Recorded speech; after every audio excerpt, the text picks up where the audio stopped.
புரோட்டா வந்து கேன்சருக்கு வர ஒரு அறிகுறிங்க. நான் அனுபவப்பட்டு சொல்றேன். அந்த மைதா மாவு வந்து எப்படி உற்பத்தி செய்யறாங்கன்னு ஃபர்ஸ்ட் எல்லாத்துக்கும் தெரியுமா தெரியாதா தெரியல. அந்த கோதுமை மாவுல இருந்து அந்த கழிவாடு வருது பாத்தீங்களா, அத வந்து பாத்தி மாதிரி கட்டி ஆடை கட்டி அந்த ஆடை எடுத்து ஃபில்டர் பண்ணி மெஷின்ல அரைச்சு மைதா மாவா தயார் பண்ணி கிலோ 5 ரூபாய்க்கு பேக்கெட் பண்ணி சப்ளை பண்றாங்க. வேஸ்ட் குப்பையில டிச்சில போடுறது அதெல்லாம். நம்மளுக்கு ஒரு புரோட்டா 15 ரூபா கொடுக்கறாங்க ஜனங்களுக்கு. அதுதான் சுகரை உண்டு பண்ணுது. நான் வந்து டிரைவர் வெளியே போகும்போது வரும்போது சாப்பிட்டுருக்கேன். ஜீரணம் ஆகாது, வயிறு பிரச்சனை பண்ணும்.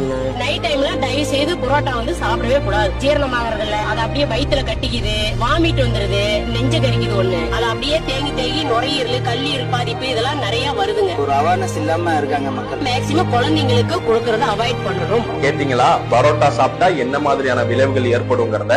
சோ இனிமே கொஞ்சம் கொஞ்சமா பரோட்டா சாப்பிடறத அவாய்ட் பண்ணுங்க. அண்ட் ஃபைனலா எப்பயும் நம்ம சொல்றதுதான், எப்பயாவது சாப்பிட்டா பரவாயில்ல, எப்பயுமே சாப்பிட்டீங்கன்னா